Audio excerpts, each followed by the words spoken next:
नमस्कार रसिक श्रोते हो. आज आपण ऐकणार आहात सुगंधा कदम ही कथा. गुरुजीत सिंगला 8 दिवस मुलखात जाऊन यायचं होतं, पण त्याची ट्रीटमेंट अजून चालूच होती. म्हणून मी त्याचा रजेचा अर्ज लिहत बसले होते. एवढ्यात वेणी माधव आला. मॅडम. काय रे? वॉर्डमध्ये बोलावलंय, लेडीजच्या. नवी पेशंट आली, बीकेची केस आहे. मी गालातल्या गालात हसले. लेडी पेशंट आली की सगळ्यांचा उत्साह जसा उतू जातो. अगदी कमांडंटपासून स्वीपरपर्यंत साऱ्यांचा. सोय आहे म्हणून बाहेरचे पेशंट जरी आम्ही घेत असलो तरी आमचा आर्टिफिशियल लिम्ब सेंटर येतो मिलिटरीच्या कक्षेत. तेव्हा बाई बघितली की हुरळणं. हा मिलिटरीचा संकेत आमच्या सेंटरलाही लागू पडायलाच हवा ना. माझ्या हसण्याचा अर्थ चलाख वेणीमाधवच्या ध्यानात लगेच आला, पण जाणून बुजून नकळता होत तो म्हणाला, येताय ना? आलेच. अर्ज लिहून झाला होता. आता मीच तो पुढं पाठवणार होते. गुरुजीचं काम संपलं होतं. तो नुकत्याच लावलेल्या लाकडी पायांनी सांभाळून चालत काठी टेकीत निघून गेला. मी वेणी माधवबरोबर लेडीज वॉर्डमध्ये गेले. वेणी मोठा हुशार तरुण होता. आंध्रच्या बाजूचा हा मुलगा गेली 5 वर्ष आमच्या सेंटरवर कामाला होता. काळा सावळा पण नाकी डोळी कोरीव, कुरळ्या केसांचा, अंगापिंडानं दणकट पण डोक्यानंही तल्लख. 5 वर्षात तो कामचलाऊ मराठी बोलायला शिकलाच होता, पण सेंटरचंही बरंच काम त्यानं चौकसपणानं माहीत करून घेतलं होतं. रोग्यांशी गप्पा मारून त्यांचं मन गुंतवण्यापासून ते नर्सिंग असिस्टंटला मदत करण्यापर्यंत सारं काही तो उत्साहानं करी. आज निव्वळ वॉर्ड बॉय असला तरी उद्या थोडंफार ट्रेनिंग घेऊन तो वर चढणार यात शंका नव्हती. 24-25 वर्षाच्या वेणीला स्त्री पेशंट्समध्ये खास स्वारस्य होतंच, पण कुणीही नवीन पेशंट आला तरी तो त्याची आपणहून विचारपूस करी. आम्ही लेडीज वॉर्डमध्ये गेलो. लेडीज वॉर्ड फारसा मोठा नव्हता. मूळची सोय तर अवघ्या 10-12 बायकांची आणि 5-6 मुलांची होती, पण आम्ही तशीच वेळ पडल्यास 15-16 जणींनाही सामावून घेत असू. नवी पेशंट कॉटवर बसली होती. जवळच बसलेली मध्यमवयीन बाई तिची आई असावी. मी नर्सकडून केस पेपर मागून घेतला. सुगंधा कदम, वय 23, अविवाहित, double below knee amputee, reason railway accident due to negligence. मी मुलीकडे पाहिलं. ती मान खाली घालून बसली होती. रंगानं मध्यम, रूपानं बऱ्यापैकी, पण तारुण्यामुळं आकर्षक दिसणारी. एरवी ही यापेक्षाही अधिक चांगली दिसू शकेल, पण आता दुर्मुखलीये. नव्या वातावरणात थोडीफार घाबरलीये. नुकत्याच सगळ्या टेस्टमधून गेल्यामुळे थकली देखील. डोळे झोपेला आल्यासारखे दिसतायत. केस कपाळावर आलेत, पण नीटनेटकी राहिली तर ही बरी दिसेल. बरी म्हणजे गुडघ्यापर्यंत बरी. गुडघ्याखाली दोन्ही पाय तुटले आहेत, त्यामुळे अंगावरच्या सस्त्या नायलॉन साडीचं गुडघ्याखाली शीड झालंय. डोळे तर वर बघायला धजत नाहीत, ते भविष्यातला अंधार बघण्यात गढून गेलेत. मी इथली सोशल वर्कर आहे. मी स्वतःची ओळख करून देत म्हटलं. कसली अडचण आली तर मला सांगायचं, समजलं? आता काय करायचं बाई? तिची आई लगेच बांध फुटल्यागत सांगू लागली. कशी बुद्धी झाली हिला रेल्वे लाईन क्रॉस करायची काय जाणं. कसल्या विचारात होती म्हणावं, एवढी थोरली गाडी समोरून येताना दिसली नाही ती. बाई एकसारखी डोळ्यांना पदर लावीत होती. मला हे नवीन नव्हतं. सगळ्याच पेशंट्सच्या नातेवाईकांची ही तऱ्हा असायची. त्यांच्यावर कोसळलेली आपत्ती साहजिकच त्यांना महाभयंकर वाटायची. तेव्हा ऐकून घेणारं कोणीही भेटलं की सगळी कथा पहिल्यापासून सुरू व्हायची. आपलं दुःख सांगावंसं वाटणं केव्हाही स्वाभाविक, पण पेशंटच्या समोर ते बोलणं हिताचं नसतं. अपघातानं भेटलेलं दुर्दैव आता जन्मभर पाठपुरावा करणार, हे त्याच्यासमोर पुन्हा पुन्हा उगाळून त्याच्या निराशेत भर का घालायची आहे? मी आईचं बोलणं थांबवलं. म्हटलं, काही काळजी करू नका. आम्ही इतके बेमालूम पाय बसवून देतो की तुटले होते असं कुणाला कळायचं पण नाही. आपल्या पायांनी मुलगी हिंडा फिरायला लागेल, काठी कुबडी काही न घेता. सुगंधानं चटकन मान वर करून माझ्याकडे पाहिलं, विश्वास बसत नसल्यासारखं. खरंच सांगते, ती बाई पाहिली? तिचे तर पाय मांड्यापासून गेलेत. ती पलीकडची आहे ना, तिचा हात कोपरापासून तुटला होता. वाटतंय? मी एक एक उदाहरण दाखवून तिला पटवून दिलं की पाय तुटले म्हणजे जन्म वाया गेला असं होत नाही. पाय कृत्रिम लावता येतात. आयुष्य पुन्हा पहिल्यासारखं होऊ शकतं. घाबरायचं काही कारण नसतं. तेव्हा निराशा विसरायची. स्वतःच्या नशिबाला बोल लावणं सोडायचं. विचार करायचा तो उद्याचा. आपला दोष काढून चारचौघांसारखं होण्याचा. रडत बसायचं नाही, कधीच नाही. अपंग झालं म्हणजे काही कोणी जगातून उठत नाही. मला समजत होतं की मी हे सहजपणे सांगू शकते, पण त्या मायलेकींच्या मनाची तयारी लवकर होणं कठीण आहे. ती मुलगी माझ्यापुरती 350 पेशंटमधलीच एक डबल बीकेची केस होती, पण त्या बाईचा तो पोटचा गोळा होता. आधीच मुलीची जात, त्यातून वयात आलेली. अशा वेळी तिचे दोन्ही पाय गुडघ्याखालून तुटावेत याहून मोठा आघात तो कुठला? मी सुगंधाच्या आईला माझ्या ऑफिसमध्ये नेलं. तिची समजूत घातली. बोलता बोलता सुगंधा कदमची फाईल सुरू केली. केसबद्दल माहिती विचारून टाचणं केली. सुगंधाच्या वडिलांचं अकोल्यात शिंपी कामाचं दुकान होतं. दुकान बऱ्यापैकी, हाताखाली 3-4 कारागीर होते एवढं मोठं. शिवाय आई देखील तिथल्या प्लॅस्टिकच्या कारखान्यात कामाला जायची. दोघंही अशिक्षित, पण सुगंधाला त्यांनी BA पर्यंत शिकवलं. तिचं लग्नही ठरवलं. नवरा मुलगा चांगला डॉक्टर. त्याची प्रॅक्टिस नीट सुरू होईपर्यंत लग्न लांबणीवर टाकलं होतं एवढंच. फार फार तर वर्षभरात तेही होणार होतं. आणि तेवढ्यात हा अपघात झालेला. सुगंधा, तिची धाकटी भावंड, आई, वडील, सारं कुटुंब त्याखाली खचून गेलेलं. मी तिच्या आईला धीर दिला. कृत्रिम पाय लावले की सुगंधा पुन्हा पूर्वीसारखी होईल याची खात्री दिली. 2-3 दिवसांनी सुगंधाची आई अकोल्याला गेली. सुगंधाची जबाबदारी आमच्यावर सोडून. आर्टिफिशियल लिम्ब सेंटरमध्ये राहण्याचा अपंगाला एक मोठाच फायदा मिळतो. त्याचे नातेवाईक एकसारखे त्याच्या अवतीभोवती नसतात.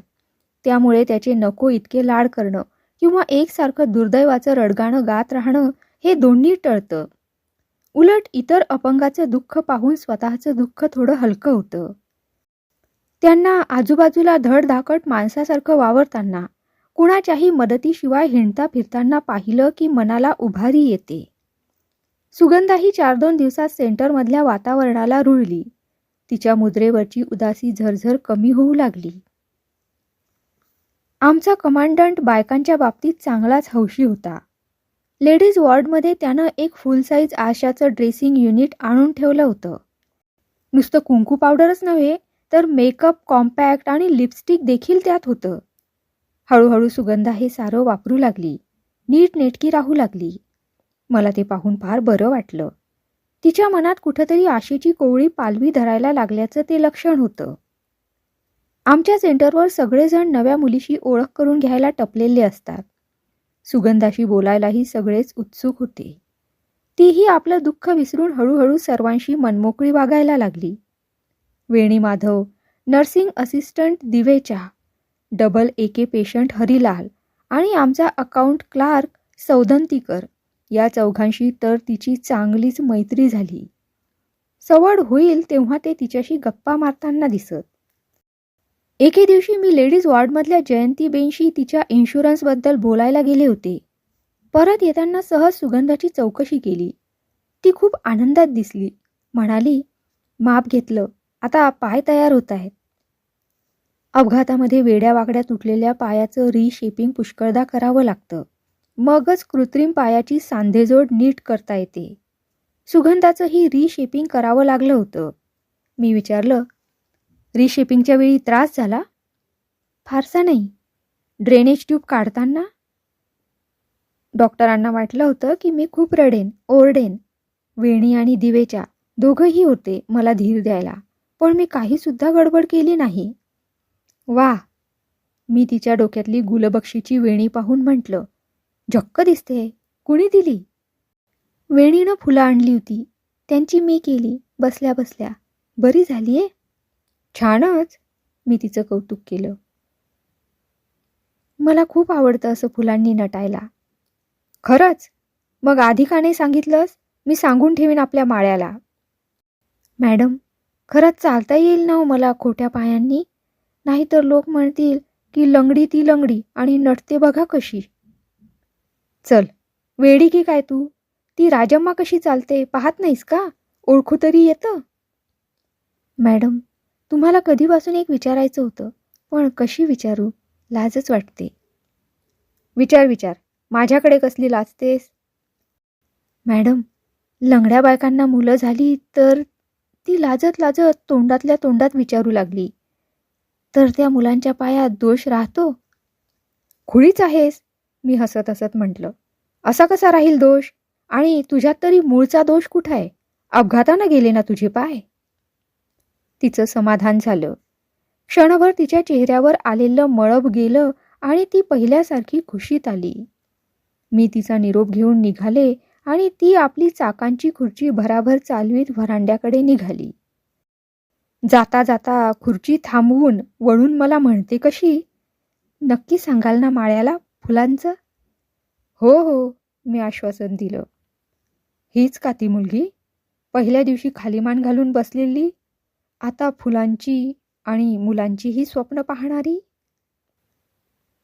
सुगंधाला कृत्रिम पाय बसवले. आता त्या पायांनी चालायची सवय तेवढी तिला करायची होती. पण पाय लावले एवढ्यानंच जसे तिचे हात आभाळाला पोचले होते. तिचा आनंद नुसता ओसंडून वाहत होता. कशी दिसते मी? मला उभी राहून दाखवत तिनं विचारलं. वा, चांगलीच उंच आहेस ग तू, मला कल्पना नव्हती आधी. तिचं कौतुक करता करता उगाचच माझ्या डोळ्यात पाणी आलं. म्हटलं, धन्य आहे ज्यानं कृत्रिम अवयवांचा शोध लावला, नाहीतर हे फूल अकारण खुडलं गेलं असतं. आता ते हसेल, डोलेल. आता कोणी हिच्या नशिबाला बोल लावणार नाही. ही वाया गेली म्हणणार नाही. ही चारचौघात मिसळून जाईल. चारचौघींसारखा संसार करू शकेल. हिला मुलंबाळं होतील. त्यांना मोठं करीत ही समाधानानं बुड्ढी होईल. त्या दुर्दैवी अपघातानं हिचं तसूभरही वाकडं व्हायचं नाही. 2-3 दिवस ती कुबड्या घेऊन इकडे तिकडे उत्साहानं टपटप फिरताना दिसली. इतके दिवस तिची बसून राहिलेलीच आकृती पाहायची सवय झाली होती, म्हणून आता तिला फिरताना बघणं अपूर्वाईचं वाटत होतं. सेंटरवरचा माझा हा नेहमीचा अनुभव आहे. पहिल्यांदा माणसं ॲडमिट होतात तेव्हा नुसती झाडाच्या तोडलेल्या बुंध्यासारखी विद्रूप वाटतात. पण नजर हा धक्का सवयीनं तोलते आणि विचलित झाल्याचं पेशंटला कळू देत नाही. पण तेच त्याला हात पाय जोडले की वाटतं या तुटक्या बुंध्यानं जीव धरलाय आणि झाड फुलापानांनी डवरून गेलंय. नजरेचं मग सार्थक होतं.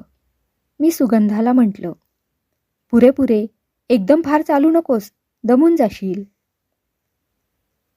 नाही काही, ती हसत हसत म्हणाली. इतके दिवस नुसती बसून होते, त्याची भरपाई करतेय. नंतर 2 दिवस मी खडकीला सोशल वर्कर्स सिम्पोसियमसाठी गेले होते. परत आले तेव्हा टेबलावर साचलेलं 2 दिवसांचं काम पुरं करण्यात संध्याकाळ झाली. मग एकदम सुगंधाची आठवण झाली. आता तिनं कुबड्यांशिवाय चालण्याचा प्रयत्न करायला हवा होता. मी सहज व्हरांड्यात गेले. तिथं ती चालताना दिसेल अशा अपेक्षेनं. सुगंधा व्हरांड्यात नव्हती. मी लॉनवर पाहिलं. तिथं 3-4 पेशंट्स गप्पा मारीत बसले होते. दूर अंतरावर 1-2 जण कुबड्या घेऊन चालत होते. डावा हात तुटलेला एक पेशंट उजव्या हातानं दुसऱ्या एका म्हाताऱ्या पेशंटची चाकाची खुर्ची ढकलीत होता. पण या सगळ्यांच्यात सुगंधा नव्हती. मग मी तिच्या वॉर्डमध्ये गेले. सुगंधा कॉटवर बसली होती, अगदी स्वस्थ. अशी स्वस्थ बसलेली मी तिला कधीच पाहिली नव्हती. नेहमी ती हातानं कसला तरी चाळा करीत असायची. भरतकाम, विणकाम, मण्यांची पर्स, नाहीतर असलंच काहीतरी. पण आज तिच्या हातांची बोटं नुसतीच एकमेकात गुंतलेली होती आणि कसल्या तरी विचारात ती खोल बुडून गेली होती. मी तिला विचारलं, सुगंधा, आहेस कुठे तू? दिसली नाहीस दिवसभरात? इथंच आहे. पण चालायला बाहेर पडली नाहीस कुबड्या घेऊन? कालपासून मी कुबड्यांशिवाय चालायला लागले मॅडम. खरंच? मी मनातून सुखावले. पण मग ही अशी गप्प का? दाखव पाहू, दाखव मला चालून, मी सांगितलं. ती उभी राहिली. तिनं पेटीकोट सारखा केला. कशी बशी धडपडत ती 2-4 पावलं चालली आणि एकदम तिचा तोल गेला. लाकडी पायांवर ती वेडी वाकडी पडणार होती. एवढ्यात मी तिला सावरलं. ती पडेल अशी मला कल्पना नव्हती, त्यामुळं तिला सावरणं इतकं कठीण गेलं की मीच तोल जाऊन पडणार होते. मला मला कधीच चालता येणार नाही. मी लंगडी आहे. ती माझ्या दंडाशी डोकं खुपसून हुंदके देत म्हणाली. अगं, आज नाही तर उद्या येईल. घाबरू नकोस. सगळ्यांना येतं. मी तिची समजूत घालू लागले. कुबडे घेऊन चाल हवी तर आणखी 2-4 दिवस. मला येत होतं चालता कुबड्यांशिवाय. काल येत होतं. ती मुसमुसतच म्हणाली. मला आश्चर्य वाटलं. हिला काल कुबड्यांशिवाय चालता येत होतं आणि आज येईन असं झालं. कशानं? आणि एवढ्यात माझं लक्ष बाजूला पडलेल्या एका पत्राकडे गेलं. निळं आंतरदेशीय पत्र होतं ते. कोणाचं पत्र? मी विचारलं. घरून आलं? सगळे खुशाल आहेत? माझ्या या प्रश्नाबरोबर ती अकस्मात रडू लागली. माझ्यासमोर तसं रडायचा तिला संकोच वाटत होता, पण किती प्रयत्न केला तरी रडू आवरत नव्हतं.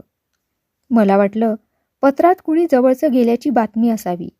मी ते उचललं आणि तिच्या परवानगीची वाट न पाहता वाचू लागले. पत्र वडिलांनी लिहिलं होतं. त्यात जणू तिचं सर्वस्व गेल्याची बातमी होती. तिचं डॉक्टरशी ठरलेलं लग्न मोडलं होतं. अर्थातच मुलगी लंगडी झालीये या सबबीवर.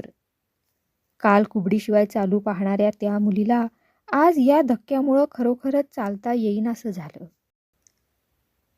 2 दिवस गेले आणि तिसऱ्या दिवशी दुपारी माझ्या दारावर टकटक ऐकू आली. Yes, come in. Sugandha Kadam पुढं आली. माझ्या टेबलाच्या रोखानं चालत येऊ लागली. सावकाश, एक एक पाऊल मोजून. तिच्या हातात कुबडी नव्हती. तिला तसं येताना पाहून मी चमकले आणि खुर्चीतून उठले तशी ती म्हणाली, धरू नका, मला चालता येतं. मी तिला हाताला धरून खुर्चीत बसवलं. म्हटलं, छान चालतेस की ग तू. ती इवलस हसली. आता प्रॅक्टिस कर चांगली. 4 दिवसात बघ पळायला लागशील. हो. ती पुन्हा हसली. सांगितलं नव्हतं तुला, तू पुन्हा हिंडती फिरती होशील म्हणून? तुझा विश्वास नव्हता. तिच्यापेक्षा मलाच अधिक आनंद झाला होता. मला तुमच्याशी जरा बोलायचंय. बोल ना. मी त्याच उत्साहात बोलले.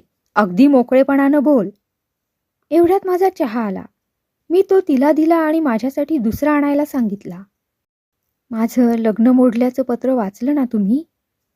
हो, पण तेवढ्यानं खचून जाऊ नकोस. दुसरं कुणीही करील तुझ्याशी लग्न. नाही, मला तशी खोटी आशा नाही. पाय तुटलेल्या मुलीला चालता येईल कृत्रिम पाय लावून, पण तिचं लग्न होणार नाही. का नाही होणार सुगंधा? अगं, आम्ही इथं हातपाय लावून देतो ते कशासाठी? नुसतं माणसांना काम करता यावं म्हणून नाही. ती जगात 4 चौघांसारखी मानानं उभी राहावीत म्हणून. हे तुमचं मत झालं, पण बाहेर सगळी माणसं तुमच्यासारखी नसतात. म्हणूनच रडत बसले होते मी. पण सकाळी वेणी माधव आला आणि म्हणाला, बसून नाही राहायचं, चालायची प्रॅक्टिस कर. आणि त्यानं मला जबरीनं चालायला लावलं. एवढ्यात माझ्या लक्षात आलं की आज तिच्या डोक्यात गुलबक्षीची वेणी आहे. मी हसले. वेणीनंच दिली फुलं. माझं निरीक्षण लक्षात येऊन ती म्हणाली, आणि काय म्हणाला माहितीये? तुझं लग्न मोडल्याचं कळलं मला मॅडमकडून, पण तू काळजी करू नकोस, मी करीन तुझ्याशी लग्न. वेणी असं म्हणाला? मी आश्चर्यानं विचारलं. तुझ्याशी लग्न करतो म्हणाला? हो. तुम्हीच सांगा मॅडम, मी काय करू? मी काय सांगणार? तुला काय वाटतं?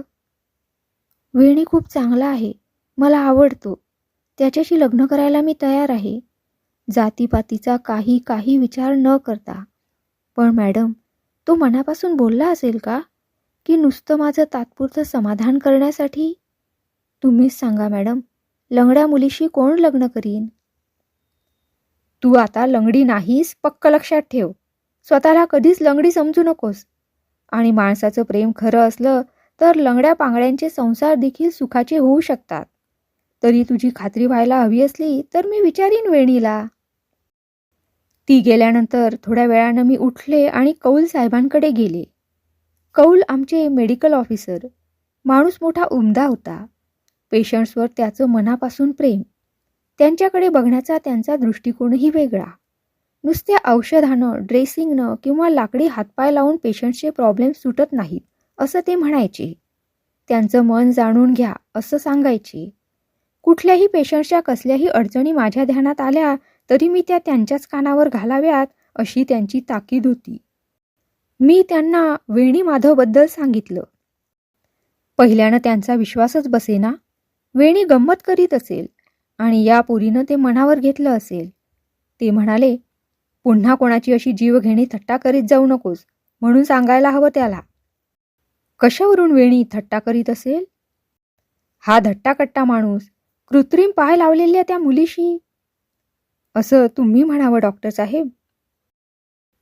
आपण लोकांना आदर्शवाद सांगतो मॅडम, पण तो प्रत्यक्षात यायला अजून 2-4 पिढ्या जाव्या लागतील. त्यातून वेणी कट्टर जुन्या वळणाच्या कुटुंबातला, शिक्षणही बेताचं. तो का म्हणून अशी नवी वाट काढील? या बाबतीत कधी कोणाचा भरोसा देता येतो? मग एक सांगतो ते लक्षात ठेवा, वेणीचं लग्न त्याच्या मामाच्या मुलीशी ठरलं आहे पूर्वीपासूनच. सबंध खोली माझ्याभोवती गरगर फिरली. उत्साहानं चिमणीसारखी चालणारी सुगंधा, गुलबक्षीची वेणी माळलेली सुगंधा, वेणीनं जबरीनं चालायला लावलं म्हणणारी सुगंधा. तसं कशाला, आपण वेणीला प्रत्यक्षच विचारू. कौल साहेबांनी निरोप धाडला आणि वेणी आला. तू सुगंधाशी लग्नाचं काही बोललास? मी भीत विचारलं. मला वाटलं वेणी आता मोठ्यांदा हसणार. कौल साहेबही माझा चेहरा न्याहाळीत बसले. पण वेणी अधिकच गंभीर झाला. म्हणाला, मी तिला सांगितलं, मी लग्न करायला तयार आहे तुझ्याशी. खरंच तयार आहे मी. काही क्षण आम्ही कुणीच बोललो नाही. कौल साहेबांनाही वेणीच्या या निर्धारानं धक्का बसला असावा. त्यांनी विचारलं, तुझं लग्न मामाच्या मुलीशी ठरलंय असं ऐकलं? आमच्यात पद्धत आहे मामाच्या मुलीशी लग्न करण्याची, म्हणून मामान माझे वडील गेली 2 वर्ष माझ्या मागं आहेत त्या लग्नासाठी. बाकी ठरलेलं बिरलेलं काही नाही. अरे पण तुमचं घराणं इतकं जुन्या वळणाचं, त्यांना चालेल तू कृत्रिम पाय लावलेल्या मुलीशी लग्न केलेलं? लग्न मी करणार आहे, घराणं नाही. कुणी काहीही म्हटलं तरी मला पर्वा नाही. मी लग्न करीनच सुगंधाशी. वेणीचे हे शब्द ऐकून मला कानाचं सार्थक झाल्यासारखं वाटलं. अपंगाच्या पुनर्वसनाचे संदेश आम्ही नेहमीच देत आलो होतो, पण ते नुसते शब्द. त्यांना अर्थ येणार होता वेणीसारख्यांच्या कृतीनंच. त्यानंतर आठवडाभरानं सुगंधाची आई येऊन गेली सुगंधाच्या चौकशीसाठी. कृत्रिम पाय लावलेल्या सुगंधाला इकडे तिकडे फिरताना पाहून ती इतकी भारावून गेली की पुन्हा पुन्हा सेंटरचे उपकार मानत राहिली. म्हटलं, उपकार कसले त्यात, आमचं कामच आहे ते. तरी ती म्हणत राहिली, नाही हो, तुम्ही देव माणसं आहात, जादूगार आहात. काय न काय. शेवटी मी विचारलं, सुगंधाचं ठरलेलं लग्न मोडलं होय ना? आई चमकली. तुम्हाला कोणी सांगितलं? तिनंच. पोरीनं फार हाय खाल्ली होती. चालणं सुद्धा कठीण झालं होतं तिला काही दिवस. होय हो, एवढा चांगला डॉक्टर मुलगा, हातचं गेलं स्थळ. आता जन्मात लग्न होणं कठीण. कोण पत्करणार लंगड्या मुलीला? तिनं मुलीला लंगडी म्हणावं याचा मला संताप आला. पण त्या अडाणी बाईवर रागावून काय फायदा होता, जिथं त्या डॉक्टर झालेल्या माणसाला. लंगडी म्हणू नका बाई सुगंधाला. आम्ही आता तिला पाय दिलेत, त्या पायांचा अपमान होतो. मी संयम राखत म्हटलं. होय हो, फार उपकार झाले तुमचे. तुम्ही पोरीला हिंडती फिरती केलीत, पण हे पटणार कुणाला? पटलं कुणाला? आणि तो झाला लग्नाला तयार तर? कोण होणार तयार? एक मुलगा आहे, इथं वॉर्ड बॉय आहे, पण हुशार आहे. तो तयार झाला तर? Ward boy? मागं डॉक्टरांशी लग्न ठरलं होतं तिचं. पण मोडलंच ना ते अखेरीस. बाई, ज्याला समज नाही तो डॉक्टर काय कामाचा? हा मुलगा वॉर्ड बॉय असला तरी समंजस आहे. सुगंधाला तो सुखात ठेवील. बघूया, मी यांना विचारून कळवते. आणखी 15 दिवसांनी सुगंधा गावी निघून गेली. जाताना का कुणाच ठाऊक माझ्या खांद्यावर डोकं ठेवून ती खूप रडली. मी तिची समजूत घातली, सांत्वन केलं. म्हटलं, आता येशील ती एकदम लग्नालाच ये. थाट आहे बाई तुझा, सेंटरची सून व्हायचीस तू आता. रडता रडता ती मध्ये चिमुकल्या प्राजक्तासारखी हसली. वेणी माधव तिला एसटी स्टँडवर बसमध्ये बसवून द्यायला गेला. घरची मंडळी तिला अकोल्याला उतरून घेणार होती आणि आता काळजी करण्यासारखं काही नव्हतंच. सुगंधा चांगली चालू शकत होती. तिचे गुडघ्याखालचे पाय कृत्रिम असल्याचा कुणाला संशयही आला नसता. 15 दिवसांनी सुगंधा कदमचं पत्र आलं. तिला नोकरी लागली होती. स्टेट इलेक्ट्रिसिटी बोर्डामध्ये 600 रुपये पगार होता. मला खूप बरं वाटलं. आता ही मुलगी खरोखरी स्वतःच्या पायावर उभी राहिलेली दिसत होती. पण नाही म्हटलं तरी एक गोष्ट थोडीशी खटकलीच. पत्रात वेणी माधवचा काहीच उल्लेख नव्हता. हिच्या मनात तरी काय आहे?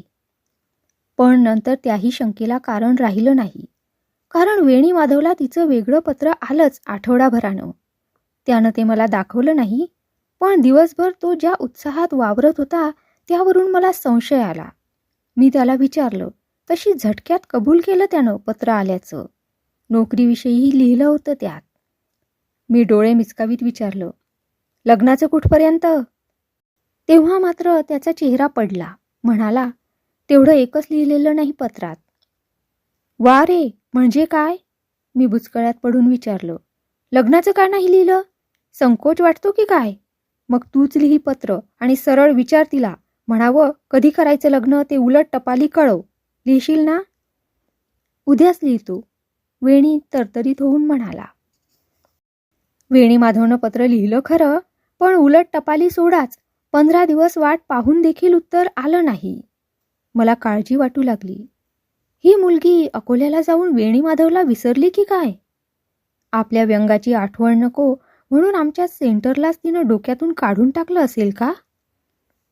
वेणी मात्र रोज तिची आठवण काढायचा. गेल्या 6 महिन्यात त्याच्या वडिलांनी 10 वेळा तरी पत्र लिहून त्याला मामी बहिणीशी लग्न करण्याची ताकीद दिली होती. आता लग्न केलं नाहीस तर आम्ही जीवाचं बरं वाईट करून घेऊ, इथपर्यंत निर्वाणीची पत्र धाडली होती. पण सुगंधाशी लग्न करण्याचा त्याचा निश्चय ठाम होता.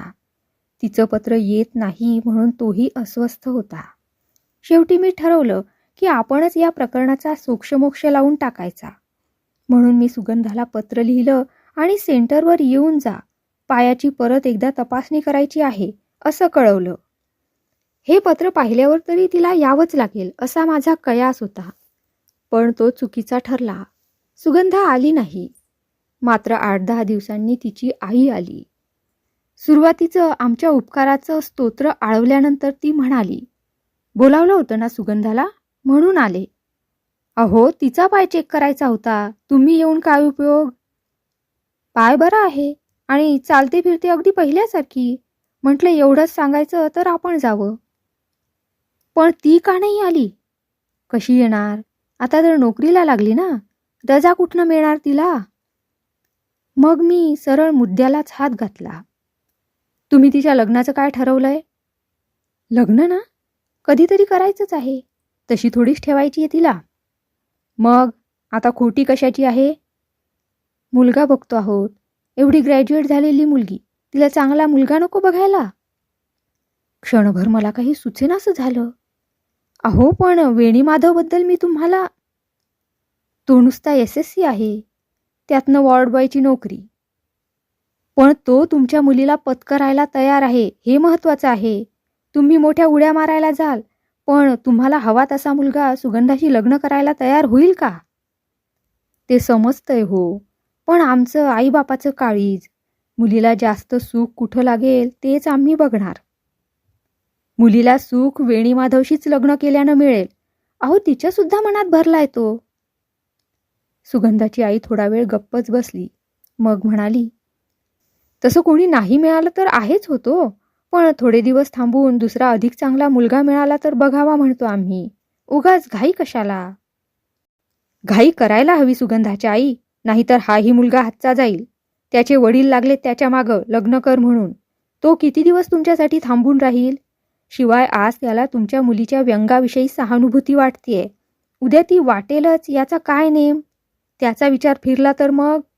तुम्ही जसा चांगला मुलगा शोधताय तशी त्यालाही अधिक चांगली, निर्दोष, निर्व्यंग मुलगी तर मिळेल. मग सुगंधाचं काय होईल याचा विचार करा. माझं ऐकणार असाल तर सांगते, थोडासुद्धा वेळ न दवडता हे लग्न करून घ्या ताबडतोब. नाहीतर पुढं पश्चातापाची पाळी येईल. सुगंधाची आई जमिनीकडे बघत राहिली. काय पटतंय ना मी म्हणते ते? एवढ्या घाईनं नाही करता येणार सुगंधाचं लग्न, सुगंधाची आई म्हणाली. निदान वर्षभर तरी थांबायला हवं. का? अहो तिच्या आजाराचा काय कमी खर्च झालाय का? 7-8 हजाराच्या घरात गेलंय सगळं. मग त्यासाठी तिनं निदान वर्षभर तरी नोकरी करायला नको? एवढ्यातच तिचं लग्न करून कसं चालेल? मी दचकले. तिच्याकडे पाहतच राहिले. मजेनं गवतातून चालताना एकाएकी समोर हिरव्यागार सर्पाचा फडा दिसला. त्याची विषारी नजर आपल्यावरच रोखलीये असं वाटून मी जागच्या जागी खिळून राहिले. पंधरवाड्यानं मला एक अनपेक्षित पत्र आलं. वेणी माधवच्या वडिलांचं. वेणीच्या आईनं हाय खाल्ली आहे. मामाच्या मुलीशी त्याचं या मोसमात लग्न झालं नाही तर त्याची आई जिवंत राहणार नाही, वगैरे वगैरे. वरच्या अधिकाऱ्यांनीच वेणीचे कान पकडले तर तो आई वडिलांचं ऐकल्याशिवाय राहणार नाही, अशा भाबड्या समजुतीनं त्यांनी मला हे पत्र पाठवलं होतं. मी त्यांना काय उत्तर देणार? उलट मीच वेणीच्या मागं लागले की सुगंधा कदमची काय ती तड लावून टाक. वेणी माधवनं तडकाफडकी 3 दिवसांची रजा घेतली आणि तो रातोरात अकोल्याला गेला. वेणी परत येण्याची मी आतुरतेनं वाट पाहत होते. पण बेटा अकोल्याहून आला तरी आपणहून येऊन मला भेटला नाही. मुकाट्यानं आपली कामं करीत राहिला. शेवटी मीच त्याला बोलावणं पाठवलं. तो आला. समोर उभा राहिला. मी त्याला खुर्चीवर बसायला सांगितलं. हातातलं काम आटोपल्यावर विचारलं, काय झालं अकोल्याला? काय सांगू मॅडम, गेलो आणि उगाच गेल्यासारखं झालं. म्हणजे तुला पाहून सुगंधाला आनंद नाही झाला? आनंद व्हायला तिला वेळ कुठं होता मॅडम? मी सकाळी त्यांच्याकडे गेलो तेव्हा ती ऑफिसला जायला निघाली होती. म्हटलं संध्याकाळी भेटूया का? तर म्हणाली संध्याकाळी मला ट्युशन्स असतात. रात्री भेटणं आईबाबांना खपणार नाही. बघूया, तू आहेस ना आणखी 1-2 दिवस? मी मानेनच हो म्हटलं. खरं तर मला वाटलं होतं की ती मंडळी मला आग्रहानं घरीच ठेवून घेतील. पण गेलो तर आई, वडील, भावंड यांच्यापैकी कोणीच माझ्याशी धड बोलेना. सुगंधानं माझी ओळख करून दिली तरी सगळे परकेपणानंच वागत राहिले. वाटलं एकेकाच्या 2 थोबाडीत ठेवून द्याव्यात आणि निदान रीत तरी शिकवावी त्यांना. मग मी त्यांच्या घरी राहिलोच नाही. अकोल्यातलं एक त्यातल्या त्यात बरं लॉज पाहून तिथं उतरलो. मनात विचारांचं काहूर. हे चाललंय काय? ही सगळी माणसं अशी का वागतात? आणि सुगंधा देखील. शेवटी माझ्यानं राहावेना. सुगंधाशी एकवार स्वच्छ काय ते बोलून टाकावं आणि मोकळं व्हावं. पुन्हा कधी या माणसांची घुम्म राहिलेली तोंडं बघूच नाहीत असं मी ठरवलं. पण सुगंधा तरी कुठनं भेटायला? दुपार संध्याकाळ ती आपली नोकरीतच गुंतलेली असायची. पुढच्या 3 दिवसात तरी तिला मला भेटायला सवड नव्हती. अखेरीस दुसऱ्या दिवशी दुपारी मी तिच्या ऑफिसातच गेलो. तिला आनंदाचं भरतं आलो. काल तिनं घरात माझं जे थंड स्वागत केलं त्याच्या अगदी उलट वागली ती इथे. म्हणाली, चल आपण माझा डबा खाऊ. मी तिच्याबरोबर कॅन्टीनमध्ये गेलो. ती खूप दिवसांचं साचलेलं बोलणं अधाशासारखी बोलत होती. सेंटरमधल्या आठवणी काढत होती. सगळ्यांची चौकशी करत होती. मुख्य म्हणजे मॅडम तुमची. शेवटी मी तिला विचारलं, हे सगळं राहू दे, आपल्या लग्नाचं काय? तशी इतका वेळ बडबड करणारी ती एकदम गप्प झाली. मग म्हणाली, तू मला विसरून जा वेणी. लग्न करणं माझ्या नशिबी नाही. मला नोकरी करीत राहिली पाहिजे. आई वडिलांनी खर्च केलेले पैसे फेडले पाहिजेत. मी तिच्यासाठी 1-2 वर्ष कितीही थांबेन मॅडम, पण तिचे आईवडील तिला कधीच लग्न करून देणार नाहीत कुणाशीच. त्यांना फक्त तिचे पैसे हवे आहेत. नाहीतर अजून तिची तब्येत सावरली नसताना त्यांनी तिला नोकरीला लावलं असतं का? वर आणखी शिकवण्या करायला लावल्या असत्या का? मॅडम, दुसऱ्या मजल्यावर तिचं ऑफिस आहे आणि घरही दुसऱ्या मजल्यावर. एक शिकवणी पहिल्या मजल्यावर. एकच तळमजल्याची आहे. मॅडम, आपण तिला पाय लावून दिले म्हणून तिनं खरंच काय इतके मजले चढाय उतरायला पाहिजेत? बोलता बोलता वेणीचा गळा भरून आला. त्याच्या त्या स्वरानं माझ्या मनात एक वेडी आशा जागी केली. वाटलं, वेणीला तिच्यासाठी इतकं वाटतं तर तो थांबेल. वर्षभर थांबेल आणि मग तिच्या आईबापांच्या नाकावर टिच्चून तिला पळवून आणील. तिच्याशी लग्न करील, मग भले तिचे आईबाप काहीही म्हणोत. पण असल्या वेड्या आशा प्रत्यक्षात कधी खऱ्या होत नाहीत आणि कुठून व्हाव्यात. वेणीनं थांबावं यासाठी कसलंच उत्तेजन त्याला मिळालेलं नव्हतं. या उलट घरची पत्र दर आठवड्याला येत होती. 3-4 महिन्यांनी वेणीच्या बापाच्या तगाद्यांना यश आलं. वेणीनं मामाच्या मुलीशी लग्न केलं. मला ती बातमी स्वतःहून सांगण्याचा धीर त्याला झाला नाही. रजेच्या अर्जामध्ये त्यानं लिहिलेलं कारण वाचलं तेव्हाच मला ते समजलं. आणखी 3-4 महिन्यांनी दुसऱ्या एका लग्नाची पत्रिका मिळाली. सुगंधा कदमच्या धाकट्या बहिणीच्या. सोबत सुगंधाचं पत्र नव्हतं, काही नव्हतं, पण तिचं मनोगत त्या पत्रिकेतून लख्ख वाचता येत होतं. मॅडम, आमच्या घरी कार्य उभं राहिलं आहे. माझ्या धाकट्या बहिणीचं लग्न. होय मॅडम, माझं नाही, माझ्या धाकट्या बहिणीचं. कारण आई बाबा तिला लग्ना वाचून ठेवूच शकत नाही, घराची अब्रू जाईल म्हणून. पण माझं तसं नाही. माझ्याविषयी ते कुणी विचारलं तर सांगू शकतात. कसं होणार हो तिचं लग्न? लंगडी नाती. नाहीतर आम्ही ठरवलं नव्हतं का तिचं लग्न? चांगलं डॉक्टरशी ठरवलं होतं, पण त्यानं नकार दिला ना. आणि मुलगी तरी काय आहे आमची? पाय बसवायला गेली तिथं वॉर्ड बॉयशी सूत जमवलं. आता त्याच्याशी का तिचं लग्न लावायचंय? आणि दुसरा कोण मिळणार आहे म्हणाईला? हवंय कशाला असल्या लंगडीला लग्न? आधारच म्हणायचा तर आमचा आहे. नोकरी करते, पैसे मिळवते, खाईल पिईल, मजेत राहील.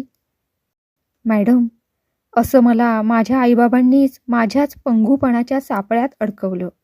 खरं विचाराल ना तर ती दोघंही मिळवतात. घरची परिस्थिती चांगली आहे, तरी माझ्या 800-850 रुपयांची आशा त्यांना सुटत नाही. मी ती पत्रिका ड्रॉवरमध्ये टाकली. चटकन दिसणार नाही अशी तळाशी. मला असह्य वाटत होतं. कुणासाठी या सेंटरचा हा पसारा मांडलाय आम्ही? अपंगांना धडधाकट करून समाजात परत पाठवण्यासाठी? कशाला? समाजाला कुठलं अधिक फायद्याचं वाटतंय? धडधाकट माणसं की अपंग, ज्यांच्या पंगूपणाचे सापळे सगळीकडे लागलेत? डोळ्यासमोर दिसत होती गुलबक्षीची वेणी माळणारी सुगंधा, लाजत लाजत विचारणारी, मॅडम, लंगड्या आईचं मूल. आता ते सगळं डोळ्यांसमोरून पुसून टाकायला हवं. आता डोळ्यांसमोर आणायला हवी ती जिने चढता उतरताना थकून जाणारी सुगंधा, अधिकाधिक थकणारी, थकत जातानाच वृद्ध होऊन कधीतरी कोसळून पडणारी. पण आयुष्याचे नियम इतकेही सोपे नसतात हे मला समजायचं होतं. आयुष्य दोरीसारखं सरळ जात नाही, मध्येच वळतं, आपल्या आपल्यात गुरफटतं आणि नवीनच गुंता तयार होतो. हे लक्षात आणून दिलं आमच्या नर्सिंग असिस्टंट दिवेच्यानं. तो माझ्या खोलीत आला, हातात एक पत्र घेऊन. सुगंधाचं पत्र. तिला 500 रुपये हवेत. 500 रुपये? कशाला? तिच्या बहिणीचं लग्न आहे त्यासाठी. देऊ मी? तू? पण तिनं तुझ्याकडे का मागावेत? तशी आमची फ्रेंडशिप होती. I use to like her. तिनं लिहिलंय, मला दुसरं कुणी नाही, तुम्ही अकोल्याला या पैसे घेऊन. आपली जुनी दोस्ती आपण पुन्हा पुढं चालू ठेवू. का कोण जाणे, मला ते ऐकवेना. काय झालं मॅडम, रागावलात तुम्ही? रागावले नाही मी, पण दिवेच्या, तुला तुझा संसार आहे. देवाच्या कृपेनं चांगला चाललाय. तुझं आपल्या बायकोवर प्रेम आहे. I know you are happily married. पण मॅडम. थांब दिवेच्या, काही गैर होईलच असं नाही, पण आज नसलं तरी उद्या मनात येईल. ती अपंग आहे, तिचं लग्न करावं अशी आईबापांची इच्छा नाही, तेव्हा तुझ्यावर लग्नाची जबाबदारी नाही. म्हणून तू कदाचित मन खात राहिलं तरी तिचा फायदा घेशील. तू नाही घेतलास तरी ती तुला तसं करायला भाग पाडील. यातनं नवीन त्रांगडं तयार होईल. दिवेच्या, शहाणा असलास तर तिला पैसे देऊ नकोस, अकोल्याला जाऊन भेटू नकोस, पत्र सुद्धा लिहू नकोस. दिवेच्यानं माझं मानलं. त्यानं सुगंधाला पत्र लिहिलं नाही. तिनंही पुन्हा कधी पत्र लिहिलं नाही, त्याला अगर आम्हा कुणालाच. आमच्यापुरता सुगंधा कदमचा सेंटरशी संबंध राहिला नाही. एका अपंगाचं पुनर्वसन केलं म्हणून आम्ही समाधानी झालो, बस. पण अजून तिचा विचार मनात आला की छातीत धस्स होतं. एका दिवेच्याला मी मागं ओढलं. पण सुगंधाच्या आजूबाजूला अकोल्यामध्ये कमी पुरुष असतील का? विवाहित, अविवाहित, तरुण, वयावरचे. आणि पुरुषाच्या आधाराची तिला नको इतकी ओढ आहे. नाहीतर लग्न मोडल्याबरोबर तात्काळ वेणीशी आणि वेणीनंतर लगेच दिवेच्याशी तिची मैत्री जमली असती का? आणि जमली तर ते चूक आहे का? तेव्हा या मुलीला आता मी वाचवू शकत नाही. मी फक्त तिला विसरायचा प्रयत्न करू शकते.